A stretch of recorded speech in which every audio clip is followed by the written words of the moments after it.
Hello, hi, నమస్తే. అస్సలాముఅలైకుం. నేనిలా ఉన్నాను. మరి మీరెలా ఉన్నారు? ఈరోజు ఒక అంశం కాదు, అమ్మ గురించి మాట్లాడబోతున్నాను. ఇది ప్రతి ఒక్కరికి తెలిసిన విషయమే.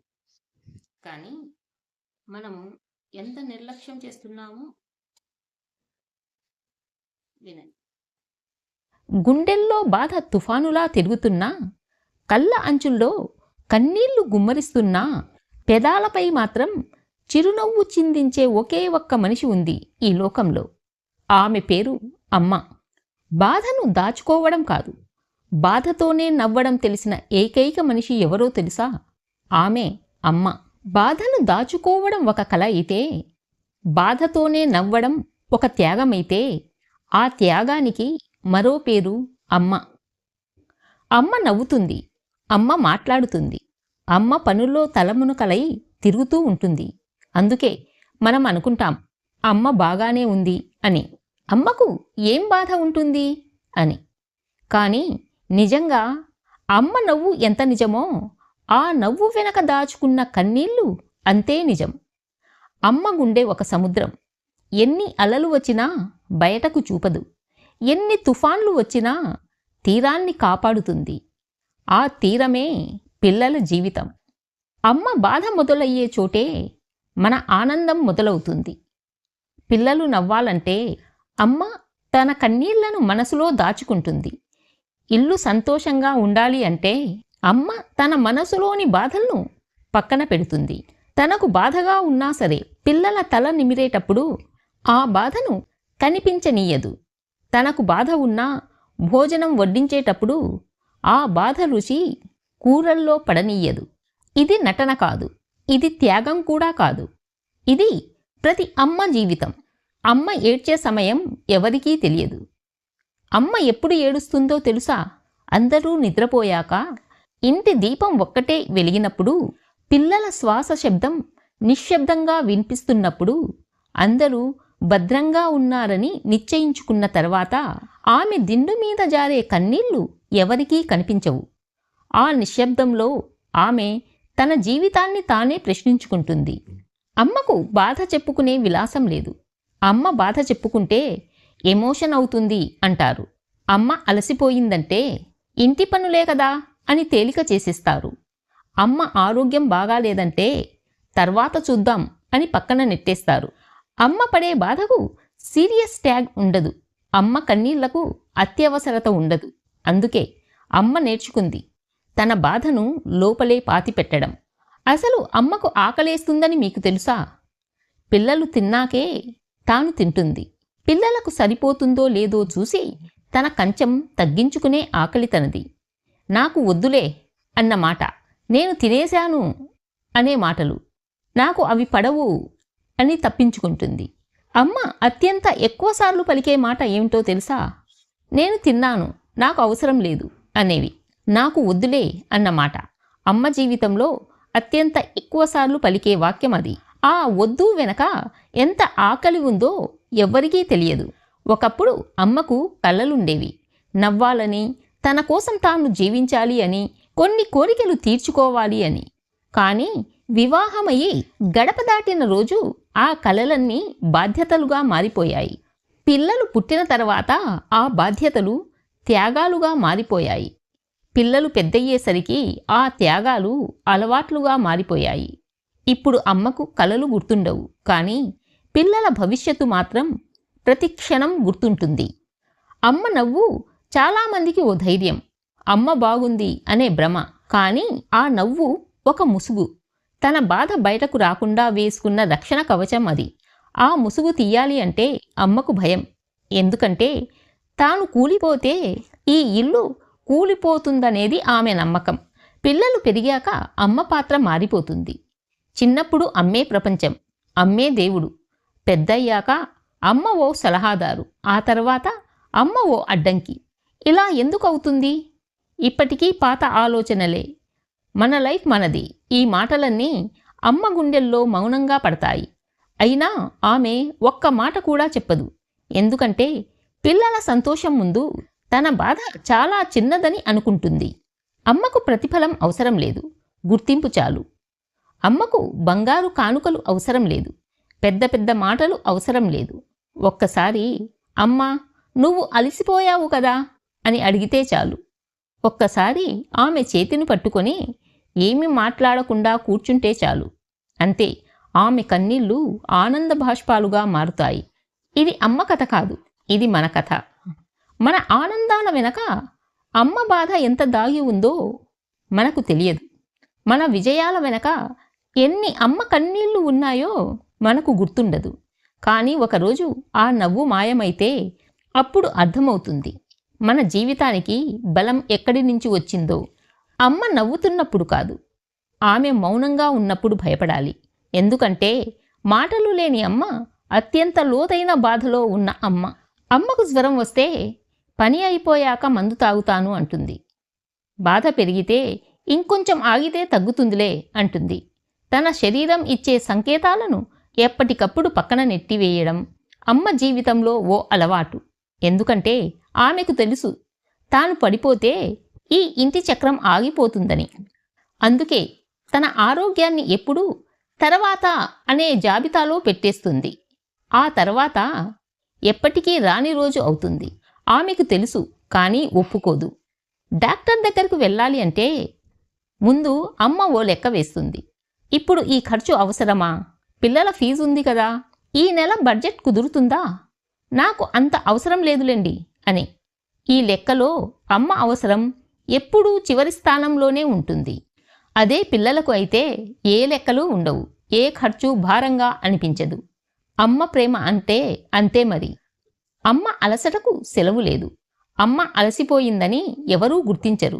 ఎందుకంటే ఆమె అలసటను ఎప్పుడూ నవ్వులో దాచేస్తుంది. ఉదయం మొదలై రాత్రి వరకు ఆమె పని ఆగదు. ఇంటి పనులు, పిల్లల అవసరాలు, అందరికీ ఏ బాధ లేకుండా సర్దడం, ఇవన్నీ అమ్మ బాధ్యతల జాబితాలోనే ఉంటాయి. అమ్మ నాకు విశ్రాంతి కావాలి అనే చెప్పే రోజు ఆ ఇంట్లో ఎప్పుడూ రాలేదు. పిల్లలు చిన్నగా ఉన్నప్పుడు అమ్మ లేకుండా ఒక్క క్షణం కూడా ఉండలేరు. పెద్దయ్యాక నేను చూసుకుంటాను అంటారు. ఇంకాస్త పెరిగాక మాకు టైం లేదు అంటారు. అమ్మ మాత్రం అదే చోట నిలబడిపోతుంది. పాత్రలు మారినా తన బాధ్యత మారదు.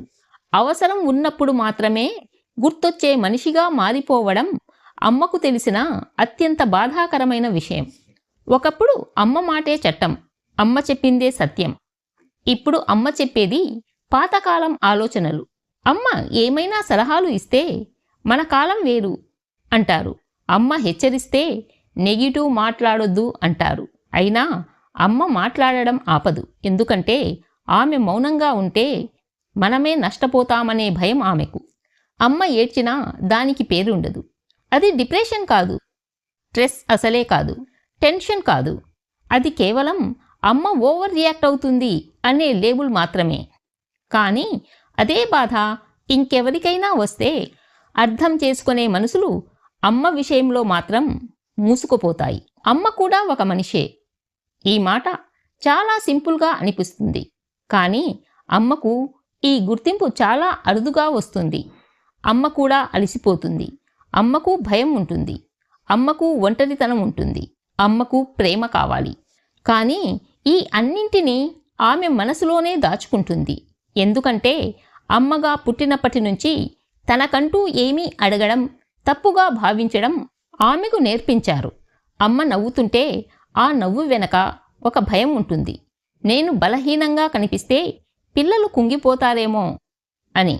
నేను ఏడిస్తే ఈ ఇంట్లో ధైర్యం పోతుందేమోనని. అందుకే తన కన్నీళ్లను ఆమెనే ఆపుకుంటుంది. తన బాధను ఆమెలోనే సమాధి చేసేసుకుంటుంది. అమ్మకు పెద్ద పెద్ద వాగ్దానాలు అవసరం లేదు. అమ్మకు కావలసింది పెద్ద మాటలు కాదు. అమ్మకు పెద్ద పెద్ద వాగ్దానాలు అవసరం లేదు. భారీ కానుకలు అవసరం లేదు. ఒక్కసారి అమ్మ కూర్చో నేను చేస్తాను అంటే చాలు. ఒక్కసారి అమ్మ నీకేమైనా కావాలా అని అడిగితే చాలు. ఆ ఒక్క మాటలోనే ఆమె సంవత్సరాల బాధ కరిగిపోతుంది. పిల్లల విజయంలో అమ్మ పేరు ఉండదు. సర్టిఫికెట్లలో అమ్మ పేరు ఉండదు. అవార్డుల్లో అమ్మ పేరు ఉండదు. కానీ ఆ విజయం వెనక అమ్మ నిద్రలేని రాత్రులు ఉంటాయి. ఆ విజయం వెనక అమ్మ కార్చిన కన్నీళ్లు ఉంటాయి. అమ్మ పేరు లేకుండా మన విజయాలు నిలబడవు. అమ్మ మాట్లాడకపోతే అదే భయంకరం. ఎందుకంటే మాటలేని అమ్మ తన బాధను తన లోతుగా దాచుకున్న అమ్మ. ఆ మౌనం మనకు వినిపించకపోయినా అమ్మ గుండెల్లో అది పెద్ద అరుపే. ఈరోజు అమ్మ నవ్వుతూ కనిపిస్తే అది ఆమె బలం కాదు, మన కోసం వేసుకున్న కవచం. ఆ కవచం లోపల ఎన్ని కన్నీళ్లు దాగి ఉన్నాయో మనకు తెలియదు. పిల్లలు పెద్దయ్యాక మొదలయ్యే అమ్మ ఒంటరితనం. పిల్లలు చిన్నగా ఉన్నప్పుడు ఇల్లు ఎప్పుడూ గోలగా ఉంటుంది. పరుగులు, నవ్వులు, గొడవలు అన్నీ అమ్మ చుట్టూనే తిరుగుతాయి. అదే పిల్లలు పెద్దయ్యాక ఇల్లు నిశ్శబ్దంగా మారుతుంది. అమ్మ మాత్రం అదే చోట నిలబడిపోతుంది. ఒకప్పుడు తనను పిలిచిన శబ్దాలే జీవితం, ఇప్పుడు ఆ శబ్దాల జ్ఞాపకాలే జీవితం. పిల్లలు చదువు, ఉద్యోగం, పెళ్ళి అంటూ దూరమవుతుంటే ఇంట్లో ఖాళీ గదులు మిగులుతాయి. ఆ గదులు అమ్మతో మాత్రమే మాట్లాడతాయి. గోడలు చూస్తూ ఇక్కడే కదా నువ్వు చదివింది, ఇక్కడే కదా నువ్వు నవ్వింది అని తన మనసులో తానే మాట్లాడుకుంటుంది అమ్మ. ఇది బాధ కాదు, ఇది మౌనంగా వచ్చే ఒంటరితనం. భర్త ఉన్నప్పుడు అమ్మకు ఓ రాజ్యం ఉంటుంది. అది చిన్నదైనా తన మాటకు విలువ ఉన్న రాజ్యం. పిల్లలు పెద్దయ్యాక అమ్మ మరో రాజ్యంలోకి అడుగు పెడుతుంది. అది పిల్లల రాజ్యం. అక్కడ అమ్మ మాటకు పరిమితి, తన నిర్ణయాలకు అడ్డు, తన అలవాట్లకు అభ్యంతరం. అందుకే ఆమె మౌనంగా మారుతుంది. ఎందుకంటే అది తన రాజ్యం కాదు. అమ్మ మాట తగ్గిపోవడం మౌనానికి మొదటి అడుగు. ఇప్పుడు ఇవన్నీ ఎందుకు? మన లైఫ్ మనది. అమ్మ నువ్వు అర్థం చేసుకో. ఈ మాటలు అమ్మ గుండెల్లో ఒకదాని తర్వాత ఒకటి పడతాయి. అందుకే ఆమె మాట్లాడడం తగ్గిస్తుంది, సలహాలు ఇవ్వడం మానేస్తుంది, తన అభిప్రాయాన్ని తనలోనే దాచుకుంటుంది. ఎందుకంటే మాట అన్నాక బాధపడడం కన్నా మౌనంగా ఉండడం మంచిది అని. అమ్మ సమయం ఎవరికీ అవసరం లేని సమయం. ఒకప్పుడు అమ్మ టైం అంటే అందరి టైం. ఒకప్పుడు అమ్మ టైం టేబుల్ వేస్తే దాని ప్రకారమే నడవాలి. కానీ ఇప్పుడు అమ్మకు సమయం ఎక్కువగా ఉంటుంది, కానీ ఆ సమయం ఎవరికీ అవసరం ఉండదు. ఫోన్ చేస్తే తర్వాత మాట్లాడతాం అంటారు, మెసేజ్ పెట్టినా చూసి వదిలేస్తారు. అమ్మ మాత్రం ఆ ఫోన్ పక్కన పెట్టి వాళ్ళ రిప్లై కోసం ఎదురు చూస్తుంది. పండగలు వస్తే అమ్మ ఇల్లు శుభ్రం చేస్తుంది, వంటలు చేస్తుంది, అన్నీ రెడీగా ఉంచుతుంది. కానీ వచ్చేవాళ్ళు ఆలస్యం లేదా అసలే రావటం లేదు అని మెసేజ్. అమ్మ కూడా భారం అనిపించే క్షణం. ఇది చాలా కఠినమైన నిజం. ఒక దశలో అమ్మ కూడా భారం అనిపిస్తుంది. ఇప్పుడు ఎవరు చూసుకుంటారు? అమ్మని ఇక్కడ ఉంచాలా? అమ్మకి అలవాటవుతుందా? ఈ మాటలు అమ్మ ముందే కాకపోయినా ఆమె చెవుల వరకు చేరుతాయి. అప్పుడు ఆమె నవ్వుతుంది. మళ్ళీ అదే నటన. అమ్మ నవ్వుతున్నప్పుడు ఆ నవ్వు వెనుక పెద్ద బాధ ఉంటుంది. నేను భారం కాదు అని నిరూపించుకోవడానికి ఆమె నవ్వుతుంది. నాకు ఏమీ అక్కర్లేదు అని చెప్పడానికి ఆమె నవ్వుతుంది. ఆ నవ్వు ఆమె కన్నీళ్లను మళ్ళీ ఆనంద భాష్పాలుగా మార్చేస్తుంది. అమ్మకు ఎక్కువగా ఉండే భయం మరణం కాదు, ఒంటరితనం. నేను లేకపోతే వాళ్ళు బాగుంటారా? లేదు. ఈ ప్రశ్నకు ఆమెకు సమాధానం లేదు. అమ్మ చిన్న కోరికలు. అమ్మ కోరికలు చాలా చిన్నవి. ఒక్కసారి అందరూ కలిసి భోజనం చేయడం, ఒక్కసారి పిల్లలు తన మాట ఓపికగా వినడం, ఒక్కసారి తన అవసరం కూడా అవసరమే అని భావించడం. ఇంతే అమ్మకు కావలసింది. దీనికన్నా ఇంకేం లేదు. అమ్మ మౌనంగా ఉంటే అది ఆమె బలహీనత కాదు, మన నిర్లక్ష్యానికి అది అద్దం. మన బిజీ జీవితం ఆమెను ఎలా పక్కకు నెట్టిందో ఆ మౌనం మనకి చూపిస్తుంది. అమ్మ ఏడ్చినా మనకు వినిపించదు, అమ్మ మౌనంగా ఉన్నా మనకు అర్థం కాదు. కానీ ఆ మౌనం వెనక ఒక తల్లి జీవితం నలిగిపోతుంది. ఇప్పుడైనా మనం ఆగి ఒకసారి వెనక్కి తిరిగి చూద్దాం. మన జీవితం ముందుకు పరిగెడుతూనే ఉంటుంది. డబ్బు, ఉద్యోగం, పేరు, హోదా అన్నింటికీ టైం ఉంటుంది. కానీ మన వెనక నిలబడి మన కోసం ప్రార్థించే అమ్మకు మన దగ్గర టైం ఉండదు. రేపు మాట్లాడదాం అని వాయిదా వేసే మాట అమ్మ విషయంలో ఎన్నిసార్లు వాడామో లెక్కలేదు. ఆ రేపు ఒకరోజు రాకపోతే అప్పుడే నిజమైన నరకం మొదలవుతుంది. అమ్మ ఉండగా ఆమె విలువ అర్థం కాదు. అమ్మ మాటలు వినిపిస్తే బోర్ అనిపిస్తుంది. అమ్మ మౌనంగా ఉంటే మనకే హాయిగా ఉంటుంది. కానీ ఒకరోజు ఆ ఇల్లు మౌనంగా మారితే ఆ మౌనం మన జీవితాన్ని వెంటాడుతుంది. అమ్మ లేని ఇల్లు ఎంత పెద్దదైనా శూన్యమే. అమ్మ కన్నీళ్లు మన కళ్ళ నుంచి కారే రోజు కాదు, మన కళ్ళ నుంచి కారే రోజు వాటికి నిజమైన అర్థం వస్తుంది. అప్పటి వరకు అమ్మ ఓవర్ ఎమోషనల్ అనుకున్న మాటలు గుండెల్లో గుచ్చుకుంటాయి. అమ్మ ఉన్నప్పుడు ఇలా ఎందుకు చూడలేకపోయాను అనే ప్రశ్న జీవితాంతం వెంటాడుతుంది. అమ్మ చివరి కోరికలు బంగారం కాదు, ఆస్తులు కాదు, వాగ్దానాలు కాదు. ఒక్కసారి మన చేతి స్పర్శ, ఒక్కసారి మనం ఆమె కోసం ఇచ్చే సమయం, ఒక్కసారి మన మనసుతో ఆమె చెప్పే మాటలు మనం వినడం. ఇంతే, అమ్మ కోరేది ఇంతే. మన అమ్మ కోసం కొత్తగా ఏమీ చెయ్యాల్సిన అవసరం లేదు. ఆమె చెప్పేది వినండి, ఆమెను గౌరవించండి, ఆమె అలసిపోయిందని గుర్తించండి, ఆమె కూడా ఒక మనిషే అని ఒప్పుకోండి. అమ్మను దేవతగా చూడొద్దు. దేవతకు బాధలుండవు, అమ్మకు మనస్సుంటుంది. అమ్మ నవ్వు నటన లేకుండా మారాలి అంటే మన ప్రవర్తన మారాలి. ఆమె కన్నీళ్లను మళ్ళీ మళ్ళీ ఆనంద భాష్పాలుగా మార్చే పరిస్థితి మనం సృష్టించకూడదు. ఆమె నవ్వు నిజమైన ఆనందం నుంచి రావాలి, బాధను దాచే ముసుగు నుంచి కాదు. ఎందుకంటే ఇది ఒక కుటుంబంలోని కథ కాదు, ఇది ప్రతి ఇంటి కథ. మన ఇంట్లో అమ్మ ఉంటే ఆమె నవ్వును చూసి సంతృప్తి పడిపోవద్దు. ఆ నవ్వు వెనక ఎన్ని కన్నీళ్లు దాగి ఉన్నాయో ఒక్కసారి ఆలోచించండి. ఒకరోజు అమ్మ అడగకుండా వెళ్ళిపోతే ఆ రోజు ఫోన్ కూడా మోగదు, సందేశం కూడా రాదు, మాట కూడా ఉండదు. కానీ మన జీవితంలో ఎక్కడ చూసినా అమ్మ జ్ఞాపకమే ఉంటుంది. అప్పుడే మనకు అర్థమవుతుంది, మన జీవితంలో అత్యంత గొప్ప మహానటి మన ఇంట్లోనే ఉందని. ఈ లోకంలో స్టేజ్ మీద నటించే వాళ్లకు చప్పట్లు వస్తాయి, కానీ గుండెల్లోని బాధను కన్నీటిగా మార్చి పెదాలపై చిరునవ్వు నవ్వుతూ మన జీవితాన్ని నిలబెట్టిన ఏకైక మహానటి అమ్మ.